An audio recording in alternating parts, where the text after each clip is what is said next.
যুদ্ধবিরতির পরও ভারত পাকিস্তানের মধ্যে আবারও উত্তেজনা দেখা দিয়েছে। সীমান্ত জুড়ে পাকিস্তানের বিরুদ্ধে যুদ্ধবিরতি লঙ্ঘনের অভিযোগ করেছে ভারত। গভীর রাতে জরুরি সংবাদ সম্মেলনে এর তীব্র নিন্দা জানান দেশটির পররাষ্ট্র সচিব বিক্রম মিশ্রি। তবে যুদ্ধবিরতি লঙ্ঘনে ভারতের অভিযোগ প্রত্যাখ্যান করেছে পাকিস্তান। এক বিবৃতিতে দেশটির পররাষ্ট্র মন্ত্রণালয় জানায়, যুদ্ধবিরতি বাস্তবায়নের প্রতিশ্রুতিবদ্ধ ইসলামাবাদ। এদিকে যুদ্ধবিরতিকে স্বাগত জানিয়ে আনন্দ উল্লাস করেছে ভারত ও পাকিস্তান উভয় দেশের নাগরিকরা। বিস্তারিত শরীফুল ইসলামের প্রতিবেদনে।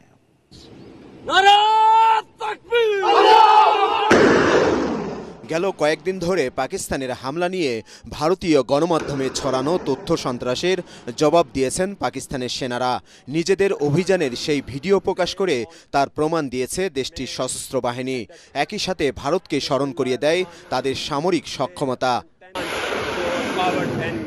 দুদেশের মধ্যে তুমুল উত্তেজনাকর এমন পরিস্থিতির মুখে শনিবার মার্কিন প্রেসিডেন্ট ডোনাল্ড ট্রাম্পের মধ্যস্থতায় যুদ্ধবিরতিতে রাজি হয় ভারত পাকিস্তান। কিন্তু এর কয়েক ঘন্টা পর ভারত শাসিত জম্মু কাশ্মীরের শ্রীনগরে বিস্ফোরণের শব্দ শোনা যায়। এ সময় সেখানকার মানুষের মধ্যে আতঙ্ক ছড়িয়ে পড়ে।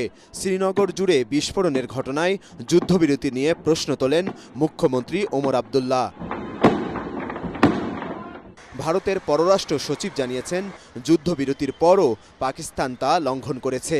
নয়াদিল্লিতে সংবাদ সম্মেলনে তিনি বলেন, ভারতের সশস্ত্র বাহিনী এর যথাযথ ও উপযুক্ত জবাব দিচ্ছে।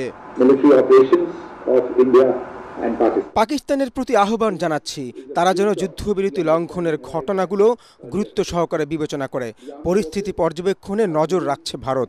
আন্তর্জাতিক সীমান্ত ও নিয়ন্ত্রণ রেখায় পাকিস্তান আবারও যুদ্ধবিরতি লঙ্ঘন করলে তা কঠোরভাবে মোকাবেলায় সশস্ত্র বাহিনীকে নির্দেশ দেওয়া হয়েছে। যুদ্ধবিরতিতে সন্তোষ জানিয়ে রাতে জাতির উদ্দেশ্যে ভাষণ দেন পাকিস্তানের প্রধানমন্ত্রী শাহবাজ শরীফ। এজন্য মার্কিন প্রেসিডেন্টকে ধন্যবাদ জানান তিনি। বিশ্ব ও আঞ্চলিক শান্তি এবং স্থিতিশীলতার জন্য এটি ইতিবাচক। আমরা জম্মু ও কাশ্মীরের বিষয়ে শান্তিপূর্ণ সমাধান চাই। তবে যদি কেউ আমাদের চ্যালেঞ্জ করে, তবে আমাদের ভূমি রক্ষা করব। যুদ্ধবিরতিতে ভূমিকা রাখায় আমি প্রেসিডেন্ট ট্রাম্পকে ধন্যবাদ জানাচ্ছি। যুদ্ধবিরতির খবরে পাকিস্তানে বিজয় উল্লাস করেন ক্ষমতাসীন মুসলিম লীগের নেতাকর্মী সহ সর্বস্তরের মানুষ। পাকিস্তানের বিজয় দাবি করে করাচিতে পদযাত্রা করেন তারা। মুলতানে একে অপরকে মিষ্টিমুখ করান পাকিস্তানিরা। আকাশে গুলি ছুড়ে যুদ্ধবিরতি উদযাপন করেন কেউ কেউ। যুদ্ধের পরাজয় এবং শান্তির জয় হয়েছে। আমাদের সশস্ত্র বাহিনী, পাইলট, সেনা প্রধান, প্রধানমন্ত্রী ও নওয়াজ শরীফকে ধন্যবাদ জানাচ্ছি। আজ ভারতের পরাজয় হয়েছে এবং মোদির অহংকার ধুলায় মিশে গেছে। এটি পাকিস্তানের জন্য একটি বড় দিন। আমাদের সেনারা শক্তিশালী প্রতিক্রিয়া দেখিয়েছে। এতে ভারতের কাছে কোনো উপায় ছিল না, তারা যুদ্ধবিরতি করতে বাধ্য হয়েছে। যুদ্ধবিরতিকে স্বাগত জানিয়েছে ভারতীয় নাগরিকরাও। এজন্য সৃষ্টিকর্তাকে ধন্যবাদ জানান তারা। এটা খুবই ভালো সিদ্ধান্ত, যাতে শান্তি ও সমঝোতা বজায় থাকে। কারণ যুদ্ধে গেলে আমাদের দেশ 10 বছর পিছিয়ে যেত।